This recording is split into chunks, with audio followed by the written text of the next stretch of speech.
salah satu jalan paling besar untuk membuat perubahan di level sistem ya harus masuk ke sistemnya sendiri. Kita juga akan dorong ekonomi kreatif, itu ada di 17 sektor dan digitalisasi. Jadi mengeksplor sumber-sumber penghidupan dan peningkatan kesejahteraan di luar jalur-jalur yang sudah dilakukan seperti biasanya. Masyarakat yang bilang anak muda ini bisa apa di ranah politik. Nah, bisa kalau bersama. iya, betul.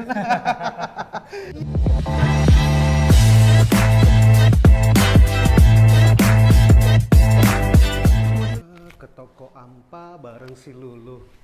Jumpa lagi di Show Al Palu. Tepuk tangan dulu dong. Tapi kira-kira apa saya ke toko Ampa dan Lulu? Oke, assalamualaikum warahmatullahi wabarakatuh dan selamat malam, salam sejahtera untuk kita semua. Jumpa lagi tentunya di live talk show bersama Show Al Palu.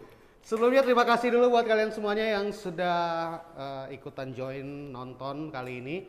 Nah, saya juga mau ucapkan selamat memperingati Hari Isra Miraj Nabi Muhammad SAW buat kaum muslimin dan muslimat yang memperingati hari ini. Dan juga beberapa hari ke depan kita juga nanti akan memperingati Hari Imlek ya. Jadi buat kalian yang merayakan, semoga ini menjadi hari-hari yang memang sangat-sangat membahagiakan dan juga penuh berkah. Apalagi buat yang kerja ya, kayaknya berkah liburnya ini ya. Oke, di episode yang kali ini karena kita masih berada di mendekati menjelang pemilu. Nah, episode kali ini saya bakal mengajak kalian semuanya untuk berkenalan dengan satu sosok. Tapi sebelum itu, saya mau mengajak kalian semuanya dulu, jangan lupa tanggal 14 Februari datang ke TPS untuk gunakan hak pilih kalian ya. Pokoknya datang terserah mau datang pagi, siang, yang penting jangan subuh atau malam ya karena TPS sudah tutup. Oke, pokoknya gunakan hak pilih kalian di tanggal 14 Februari 2024. Yap, mungkin kalian sudah melihat postingan terakhir dari Show Al Palu, siapa yang bakal kita hadirkan di sini ya. Dia ini adalah salah satu sosok anak muda yang menurut saya itu keren, punya potensi juga ya. Dia ini juga sekolahnya jauh-jauh di Prancis, tapi katanya mau bacalek di Palu. Langsung saja kita hadirkan di sini ada Biondi Sandasima. Tepuk tangan dulu dong. Halo. Luar biasa. Ya. Sebelum duduk kayaknya badannya kita 11-12 ya. Oh. Boleh, Gym ya, nge-gym boleh. ya, sering nge-gym. Nge-gym harus maintain lifestyle sehat juga, jadi olahraga wajib, jaga istirahat yang cukup juga, kelola stresnya. Umur berapa ini sebenarnya umurnya? Umurnya sama dengan nomor urut saya, kebetulan 33. Oh, 33. Silakan duduk Biondi. Luar you, Randy. biasa. Oke. Mau ngucapin juga tadi selamat merayakan Isra Miraj buat yang merayakan dan Sinian Kuala buat yang merayakan Imlek. Luar biasa. Oke. Nah, sebelumnya terima kasih dulu nih buat Biondi sudah mau mampir di Sama-sama. Show Al Palu. Jadi Show Al Palu ini merupakan salah satu konten ya yang memang dibuat untuk bisa menghadirkan sosok-sosok inspiratif yang ada di Kota Palu. Bukan hanya tempat tapi orang-orangnya juga. Gitu. Nah, ini sehat ya pasti ya? Sehat walaupun ini stresnya mungkin makin memuncak gitu ya karena tinggal kurang dari seminggu lagi kita akan mengetahui siapa yang terpilih di berbagai macam level. Tapi olahraga jalan terus. Harus happy, harus optimis karena ini kan semuanya bentuk kontribusi kita gitu ya. Jadi apapun hasilnya sebenarnya udah siap juga sih. Nah, kali ini teman-teman bintang tamu kita ini merupakan salah satu orang yang punya bisa dibilang prestasi di tingkat nasional dan juga internasional ya, yaitu Biondi Sandasima nih di samping saya. Nah, Biondi mungkin pertanyaan pertama nih. Ini kan banyak yang mengira kau ini adalah orang yang tinggal di luar Sulteng yang tiba-tiba mau datang bacalek di Sulawesi Tengah, khususnya Kota Palu. Nah, boleh diceritakan sedikit sebenarnya kau ini siapa gitu ya? Dan apakah kau ini kelahiran Palu dan coba jelaskan latar belakang background dari seorang Biondi ini. Iya. Jadi saya lahir besar itu di kota Palu dan sekolahnya semuanya di Palu, orang tua, saudara-saudara saya semuanya di Palu, Di saudara Palu? kandung ya, Semuanya ya? di Palu. Oke. Jadi setiap kali pun saya merantau dari selepas lulus SMA, saya selalu menganggap ini rumah saya. Jadi setiap kali pulang kampung, dalam tanda kutip saya pulang kota gitu ya, pulangnya ke kota Palu, Ke kota Palu. karena orang tua saya di sini. SD di mana? Immanuel, Emmanuel. Oke. SMP? SMP 1. SMP 1 mana? Sigi. Oh, Palu. Oh, Palu. SMP 1. Biasa. SMP Negeri 1 Kota Palu. Alumni SMP 1. Iya. Spensa. Spensa. Oke, SMA? SMA di Madani. SMA Madani. SMA Negeri Model Terpadu Madani. Madani. Soekarno-Hatta. Oke. Terus kuliahnya? Nah, waktu itu S1? S1-nya pengen ambil hubungan internasional Iya. karena belum ada di Kota Palu bahkan sampai sekarang. Iya. Jadi ya carilah alternatif lain dan yang paling dekat Universitas Hasanuddin. Unhas waktu Iya, itu. jadi saya satunya HI di Unhas. Unhas. Kok ini Iya. angkatan berapa? lulus SMA-nya, lulus SMA. Oh, lulus SMA 2008. Wah, 2008. lumayan. Iya. Muda sebenarnya tapi muda di ceiling lah. Nah, itu kalau background pendidikan lah ya. Nah, sebentar juga kita bakal bahas background pendidikannya seorang Biondi ini yang lebih tinggi lagi nih. Nah, cuman kok ini dari kecil itu istilahnya melewati masa kecil itu di mana? Di rumahmu itu di mana? Kalau dulu di Tanjung Manimbaya, jadi Oh, saya pernah di tinggalnya Tanjung dekat- Manimbaya, dekat oke. Pasar Masomba. Jadi itu waktu saya SD tinggalnya di daerah situ. Jadi saya sebenarnya juga anak pasar gitu ya. Oh, iya, apas ya, anak pasar. Mainnya di daerah Pasar Masomba waktu kecil. Nah, SD menjelang lulus SD sampai SMA tinggalnya di Jalan Swadaya. Ya di daerah burung-burung itulah, ada Garuda, Maleo, Di Nuri. situ. Oh, berarti ini ada dua tempat tinggal ya. Yang Iya. awalnya di Manimbaya, kompleks Pasar Masomba, terus pindah ke Jalan Swadaya. Jalan Swadaya. Oke, saya baru tahu ya ternyata. saya tadi itu sebelum kita mulai ini saya langsung lihat dari kejauhan, wah ini kayaknya bintang tamunya kita ini kayaknya artis FTV kayaknya nih. Asli, justru asli. Dan tapi saya temuin pertanyaan ini juga pada saat kita door to door belusukan gitu, ada yang tanya Komio ini orang mana Iya. gitu kan. Tapi saya memang perlu akui juga karena 15 tahun terakhir saya merantau, Oke. cari pengalaman lah di luar sebelum balik ke Kota Palu. Jadi mungkin orang jarang lihat di Palu kan, kalau saya lagi pulang kampung pun, pulang ke Kota Palu pun ya paling seminggu, 2 minggu, nggak bisa lama juga kan kalau lagi libur panjang. Itu yang membuat seorang Biondi ini yang pada akhirnya kelihatan jarang menetap di Kota Palu. Ya, tapi ini rumah saya dan saya selalu menganggap Kota Palu adalah ya tanah kelahiran saya. Nah, Biondi, banyak yang mungkin sedikit ngulik tentang dirimu ini, ya. Nah, ditulis tadi situ ganti kau jadi Biondi ya. Memang muza ini ya, lambat ya dia bilang ya. Nah, katanya seorang Biondi ini itu bisa dibilang jenjang pendidikan itu sampai di Perancis. Ya. Nah, boleh dicerita. Tadi kan kita cuma bahas sampai di Unhas. Ya. Dari Unhas Makassar tiba-tiba langsung ke Eropa Prancis ini bagaimana ini skemanya ini? Iya, skemanya. Nah, saya itu sebelum ke Prancis sebenarnya sempat kerja dulu di Jakarta. Oh, kerja. Ya, jadi sempat kerja di salah satu. Kerjanya ini selesai kuliah berarti ya? Selesai kuliah. Oke. Jadi menetapkan jurusan S2-nya pun juga sesuai dengan pengalaman kerja waktu itu. Nah, sekarang itu sebenarnya di pemerintah Indonesia melalui Kementerian Keuangan sudah membuka lebar kesempatan untuk anak-anak muda Indonesia yang memang ingin melanjutkan pendidikan ke jenjang yang lebih tinggi untuk bisa belajar di luar negeri dan ke top universities juga. Namanya LPDP, mungkin udah banyak juga yang tahu. Nah, saya itu apply program LPDP untuk 2 negara sekaligus, jadi double degree. Yang pertama itu di Sciences Po, Paris School of International Affairs di Paris, Prancis, belajar kebijakan ekonomi. Majornya ekonomi, terus minornya itu diplomasi. Jadi kalau di sana itu jurusan biasanya ada mayor minor, kayak musik. Iya betul ya. Nah, tahun keduanya saya majornya itu di International Relations, minornya di Sustainable Development. Itu di Beijing, di Peking University, China. Oh, berarti ini ada dua negara ya, 2 tahun, Prancis sama Beijing ya. Dan mungkin fakta unik yang belum banyak orang Palu ketahui, 2 universitas ini adalah 2 sekolah presiden di kedua negara tersebut. Jadi kalau lihat CV-nya atau biodatanya presiden-presiden Prancis sama presiden-presidennya China, bisa lihat mereka tuh sekolahnya either S2-nya, kalau di Paris itu biasanya S2-nya, kalau di China biasanya S1-nya. Di Peking University sama di Kampus Xiangsu. yang Biondi masuk Iya, itu ya? kampus yang persis sama. Oh, saya kira presiden Prancis ini di Stikes ya. Justru kebalik ya, saya ke sana mereka ke sini. Oke, berarti itu istilahnya cerita singkat kenapa sampai seorang Biondi ini akhirnya bisa terbang jauh untuk menjalani pendidikan di Prancis dan juga Beijing ya.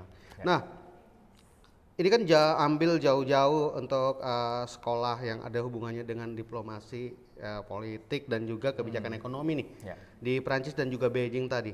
Terus juga katanya kerja di World Bank. Nah, kerja di World Bank itu ceritanya singkatnya bagaimana dok? Iya, jadi Bank Dunia ini mungkin bisa dibilang salah satu cita-cita anak hubungan internasional juga. Jadi organisasi yang tujuan utamanya itu untuk pengentasan kemiskinan dan mendorong pertumbuhan yang berkeadilan. Muncul di akhir Perang Dunia II, ada di 189 negara. Nah, jadi saya dapat kesempatan untuk kerja di sana kurang lebih sekarang udah 3 tahun.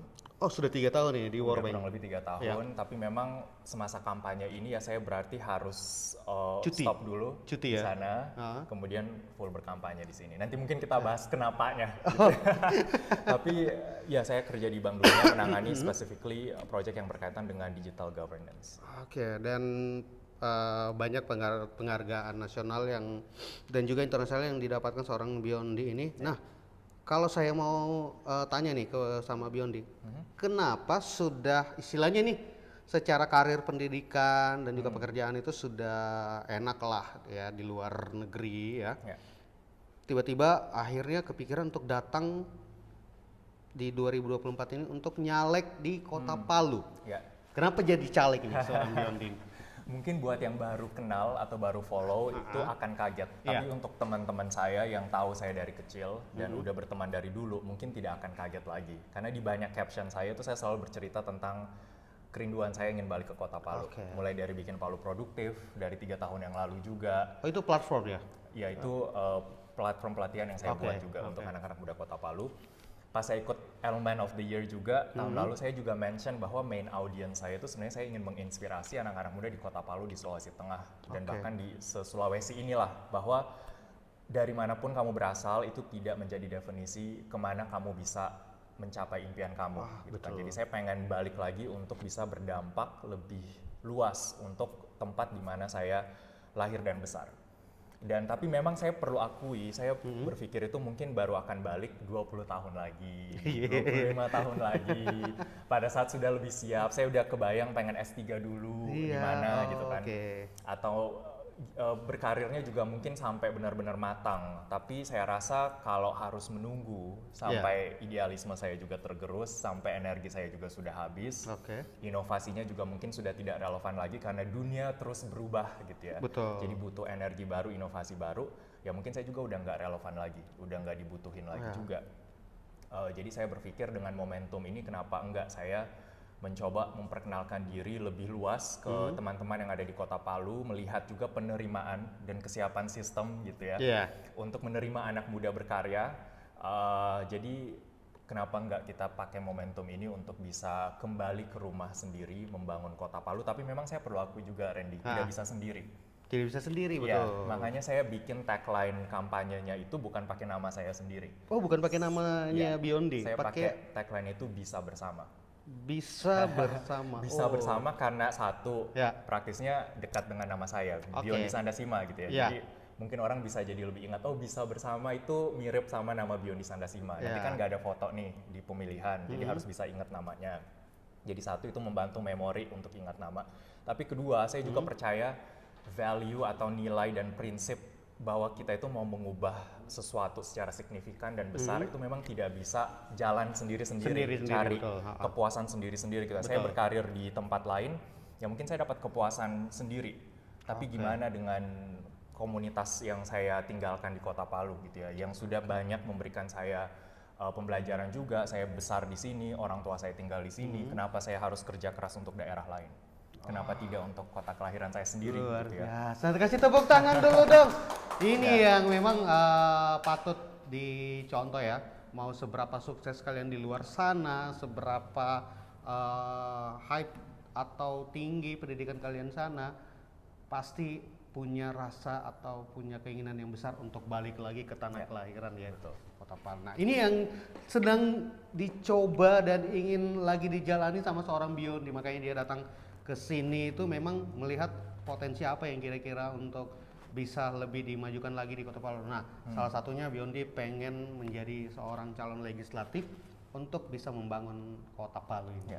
Nah, sebelum kita lanjut lagi nih, saya pengen kasih tahu ke kalian semuanya, dan sebelumnya saya thank you dulu buat kalian yang sudah nonton dan juga join live talk show kali ini di Show Al Palu. Buat kalian yang ketinggalan beberapa episode yang kemarin, kalian boleh intip di YouTube-nya Soal Palu ya. Jangan lupa subscribe juga, dan jangan lupa juga follow akun Instagram dari Show Al Palu. Oke, lanjut lagi nih, Biondi. Kau ini punya program-program, Biondi ini punya program-program yang bisa dibilang cukup unik. Ya, maksudnya uniknya dalam artian ada program yang namanya modal manusia. Iya. Modal manusia. Nah, biasa kan modal itu Modal apa usaha. ya? Iya, modal usaha, uang apa. Nah, tiba-tiba Biondi ini datang dengan istilahnya apa ya? Bisa dibilang program-program kecil ya. Yaitu modal manusia. Boleh dijelaskan sedikit itu bagaimana tuh modal manusia? Sebenarnya terinspirasi dari frase human capital.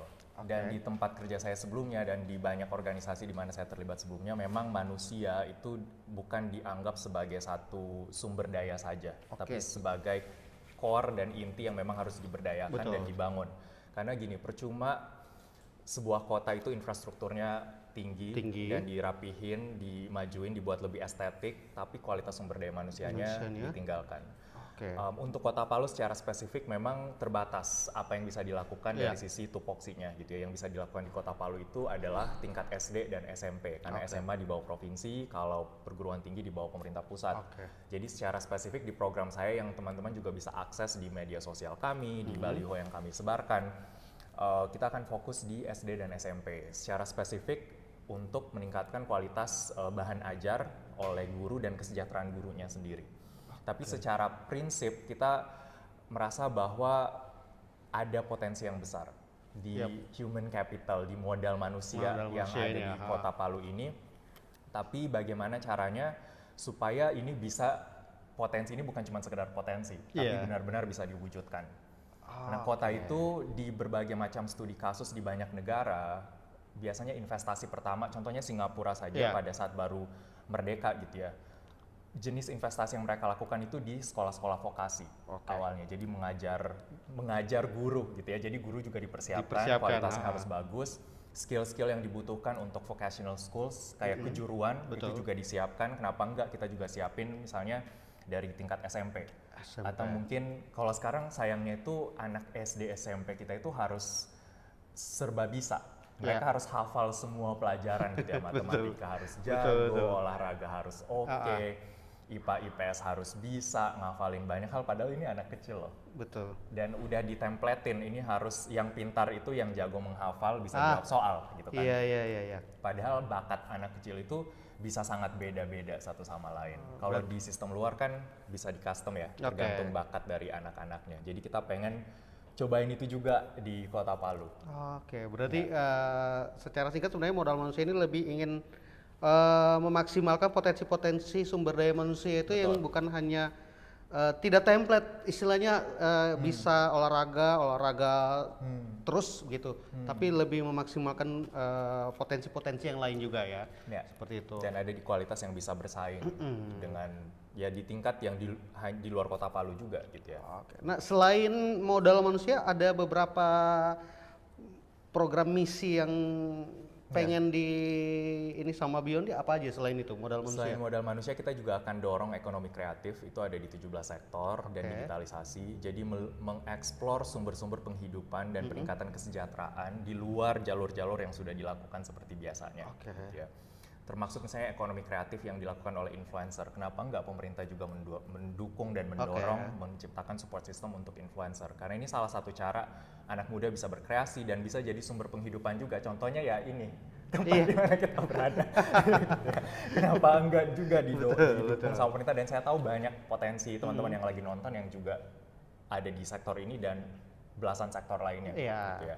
Jadi cara-cara baru untuk making money, untuk bisa being creative, itu juga harus didukung oleh pemerintah. Dan terakhir, reformasi birokrasi untuk layanan publik bisa lebih mudah diakses oleh masyarakat. Gitu ya. Karena kita udah bayar pajak, giliran mau bikin akta anak aja, susahnya bukan main.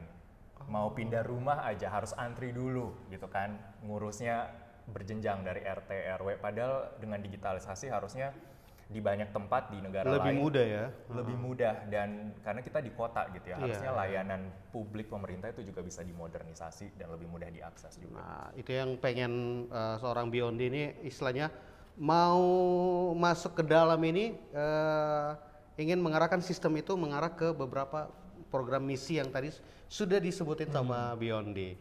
Nah, ada beberapa yang unik juga nih tentang seorang Biondi.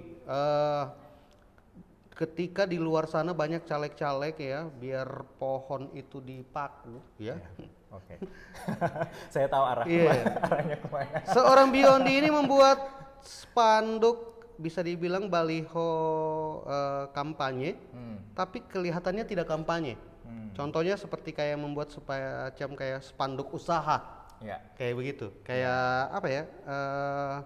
Bisa dibilang alat peraga kampanyenya Biondi ini bukan 100% adalah alat peraga kampanye, tapi lebih mempromosikan bisnis atau jenis usaha orang-orang itu. Yes, terutama UMKM. Ya, contohnya kayak rujak Alia, ya kayak begitu. Nah, itu kenapa punya ide kayak begitu, Biondi? Pertama, sebenarnya kami itu awalnya bahkan tidak mau pasang baliho sama sekali. Oh, tidak mau pasang baliho? Awalnya tidak mau pasang caranya orang bisa kenal Biondi? Karena sebenarnya di luar sana kami juga dengar udah banyak sentimen negatif. Bukan hanya ke balihonya, tapi tentang caleg-caleg ini juga.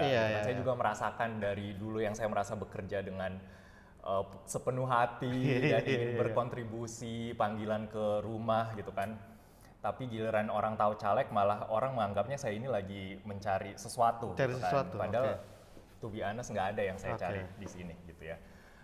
Tapi anyway awalnya nggak mau pasang, tidak mau pasang gitu ya. Tapi banyak yang mempertanyakan keseriusan saya sebagai caleg karena dia bilang kok saya tidak pernah lihat baliho. Terus ternyata kalau tidak pasang baliho dianggap tidak serius. Jadi kami pasanglah baliho itu. Bikinlah baliho. Bikinlah tapi bikinnya yang berbeda. Jadi berbedanya tuh mungkin yang paling utama ada dua. Satu, kita membantu juga UMKM untuk bisa mempromosikan usahanya. Karena pas kita keliling itu banyak yang depannya itu mungkin hanya spanduk produk tertentu yang tidak ada hubungannya dengan yang dia jual. Contoh yang rujak Alia itu di depannya tidak ada penjelasan bahwa dia jualan rujak gitu kan. Sedangkan buah ini kalau lama tidak dikonsumsi ya bisa basi gitu kan. Busuk. Jadi promosinya harus benar. Hal yang sangat sederhana sebenarnya, tapi di hal yang sederhana itu proses kampanye ini saya inginnya juga ada nilainya untuk orang-orang yang memang membutuhkan. Yang kedua, kita juga berusaha sebisa mungkin baliho kita itu informatif. Jadi ada informasi terkait siapa ini yang mau dipilih sebagai calegnya, siapa orangnya, latar belakangnya seperti apa, rekam jejaknya bagaimana, gagasan visi misinya, programnya. Itu kan informasi yang perlu diketahui supaya konstituen atau pemilih bisa memilih dengan bijak dan memilih dengan benar. Sayangnya yang kita lihat di jalan ini biasanya antara foto narsis yang sebesar itu, nomor urut, nama partai. Biasanya itu templateannya, paling tinggal ganti warna, ganti posisi, ganti pose, tapi ujung-ujungnya seperti itu. Tapi itu tidak membantu. Tidak membantu orang yang apalagi pemilih pemula, anak muda gitu ya, yang belum tahu ini siapa ini yang tiba-tiba muncul di semua sekarang jalan kita itu penuh dengan itu. Gitu. Bahkan ada saya pernah lihat ini poster caleg, dia itu kayak saya lihat di pinggir jalan tapi di dalam hutan sana itu jauh sekali mukanya. Siapa kasihan mau lihat di dalam hutan? Tapi berarti Beyond memang bikin itu selain biar ada manfaat juga untuk bisnis usaha orang-orang ya, paling tidak mengotori dan juga tidak merasa mendominasi gitu ya kayak. Jadi makanya Beyond itu bikin yang semuanya itu paling tidak ketika selesai pemilihan nanti itu bisa digunakan kembali ya. Tidak dicabut karena ini kayaknya brandingan caleg. Mungkin kalau mau bisa digunting sedikit. Digunting sedikit. Karena tetap ada tapi kita ambil space agak di samping gitu ya. Jadi kita udah pikirin juga kalau seandainya hari tenang udah boleh ada embel-embel pemilu, mereka bisa gunting. Dan setelahnya juga kalau mereka merasa informasi ini sudah tidak relevan, mereka bisa ambil yang memang relevan untuk mereka. Untuk itu ya. Nah, sebelumnya thank you lagi buat kalian semuanya yang sudah stay untuk menyimak apa ya bisa dibilang cerita-cerita bersama seorang Biondi. Jadi kalau misalnya orang mau pilih seorang Biondi itu dari partai mana sih? Saya di Partai Perindo nomor 16. Perindo nomor 16. Nomor urut 3. Nomor urut 3. Untuk dapil atau daerah pemilihan Palu Selatan Tatanga. Palu Selatan. Jadi hanya untuk teman-teman yang berdomisili di Palu Selatan Tatanga. Palu Selatan Tatanga itu cukup luas. Jadi mungkin salah satu yang paling padat penduduknya juga di Kota Palu. Nah, Nah, jadi buat kalian yang nonton live talk show dari Show Al Palu ini, pembahasan bersama Beyond tadi, kalau kalian rasa ternyata ada manfaat-manfaatnya, jangan lupa nanti datang di tanggal 14 ke TPS ya. Kalau kalian rasa Beyond cocok untuk mewakili kalian semuanya yang ada di Palu Selatan dan juga Tatanga, jangan lupa untuk dipilih. Dan buat kalian yang mungkin sudah punya pilihan-pilihan tertentu, pokoknya jangan sampai tidak menggunakan hak pilih kalian. Rugi sekali ya. Sangat penting untuk menggunakan hak pilih. Ini menentukan nasib dan kualitas hidup kita 5 tahun ke depan. Karena saya dengar katanya kalau yang gol putih itu dicoret Instagramnya kayaknya, dibekukan Instagram. Asal nggak keluar dari kakak aja.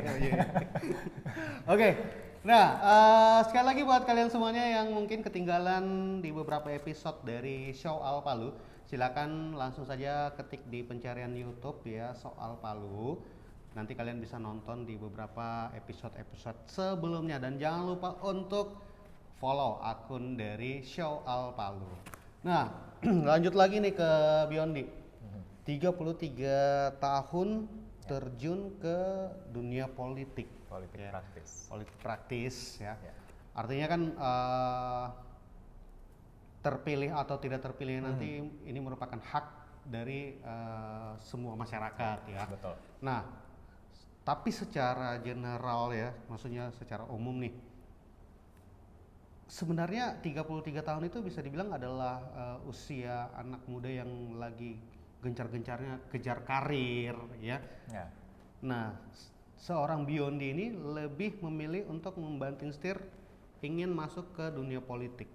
Nah, kita lihat juga di 2024 ini anak muda untuk masuk ke ranah politik banyak sekali. Banyak ya caleg-caleg muda.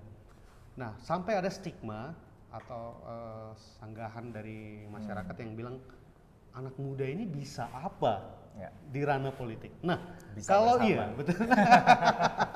Nah, kalau maksudnya ada enggak biasa yang tanya-tanya begitu ke Biondi? Kalau secara langsung tidak ada ya. Tapi karena kemarin Soal Palu juga sempat posting, saya juga baca komennya satu persatu. Terima kasih. Jadi ada yang meragukan. Ada yang meragukan. Nah, ketika ada yang bilang anak muda bisa apa, kira-kira seorang Biondi ini pengen jelasin apa ketika orang-orang yang meragukan kapasitas anak muda di ranah politik? Satu komen yang terngiang di kepala saya. By the way, komen-komen semua itu karena kita ini juga manusia gitu ya. Jadi sebenarnya saran saya berkomenlah sebagaimana kata-katanya itu kalau lagi berhadapan langsung. Karena ujung-ujungnya komunikasi itu akan sampai ke kita gitu ya. Satu komen yang saya sangat ingat bilangnya kayak gini, kalau smart ngapain lagi masuk ke politik? Gitu kan. Menurut saya sangat tidak setuju dengan statement itu, karena kalau seperti itu mindsetnya berarti yang berpolitik dan menentukan nasib hidup, menentukan regulasi, menentukan kebijakan harga, yang menentukan nanti inflasi, harga cabai jadi berapa di pasar, harga UKT kita seberapa, dan sistem yang kita alami yang mempengaruhi kehidupan kita sehari-hari, berarti ini semua akan ditentukan oleh yang kurang smart dong. Betul. Kalau statementnya kayak gitu. Justru anak muda yang memang, dan saya pun juga belajarnya kan memang politik. Iya. Jadi dan saya bekerjanya juga di sektor publik. Oke. Gitu ya. Sebelum saya kerja di World Bank, saya juga sebenarnya bekerja di tim Gubernur Jawa Barat Ridwan Kamil. Oke. Jadi masuk juga di Satgasnya COVID-19 di sana, jadi ketua implementasi untuk Jabar Digital Service. Itu ada 180 anak muda yang dilibatkan secara langsung untuk membangun Jawa Barat. Dan saya mengetuai unit itu gitu ya, untuk implementasinya. Salah satunya Biondi di situ ya. Iya. Jadi sebenarnya pengalaman itu sebenarnya banyak hal yang kita bisa masukkan ke Kota Palu, tentunya dengan menyesuaikan nilai-nilai yang ada di Kota Palu juga. Jadi kalau ditanya bisa apa, sangat banyak yang bisa dilakukan. Betul. Karena begini, dunia itu terus berubah, gitu ya. Apa yang berlaku di generasi sebelumnya sudah banyak yang tidak relevan lagi di masa yang sekarang.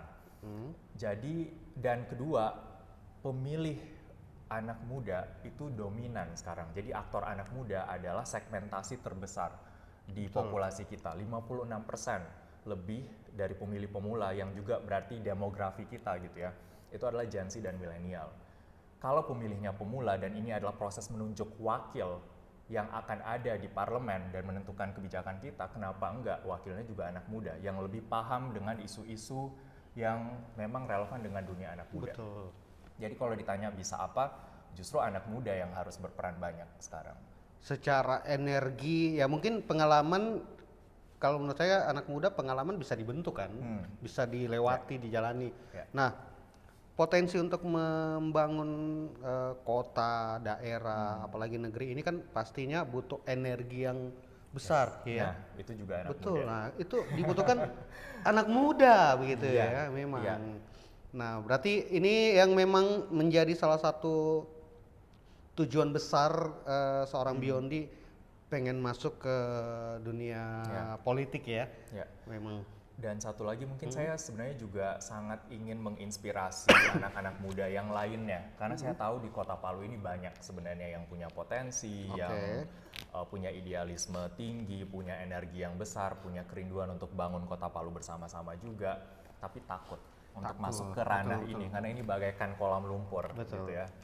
Jadi saya ingin kasih contoh bahwa bisa kok, paling nggak saya coba dulu.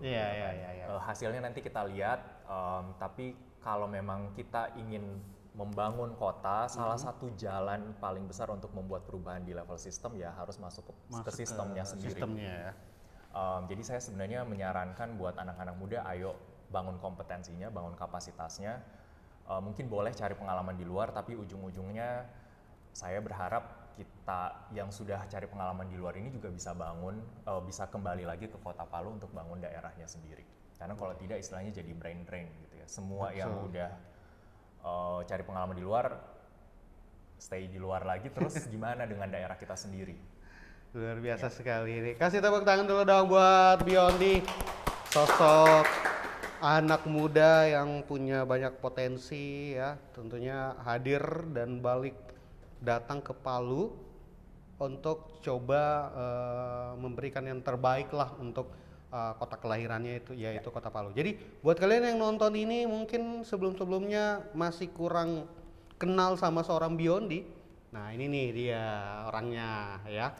Jadi jangan lupa pilih apa ya, nomor 3 ya, Partai Jadi khusus Perindo. Dapil Palu Selatan, Tengah, di kertas surat suara itu warna hijau sampulnya, dibuka saya di Partai Perindo, posisinya di kanan bawah. Kalau dari viewer berarti sebelah sini, kanan bawah, nomor urut 3, Biondi Sanda Sima, bisa bersama. Oke. Nah, saya juga mau ajak kalian semuanya, jangan lupa tanggal 14 Februari 2024, jangan lupa untuk gunakan hak pilih kalian di TPS-TPS yang sudah terdaftar dari nama kalian semuanya ya. Gunakan hak pilih kalian, jangan sampai golput pastinya, karena satu suara kalian sangat berpengaruh untuk kemajuan bangsa dan juga daerah kita ini.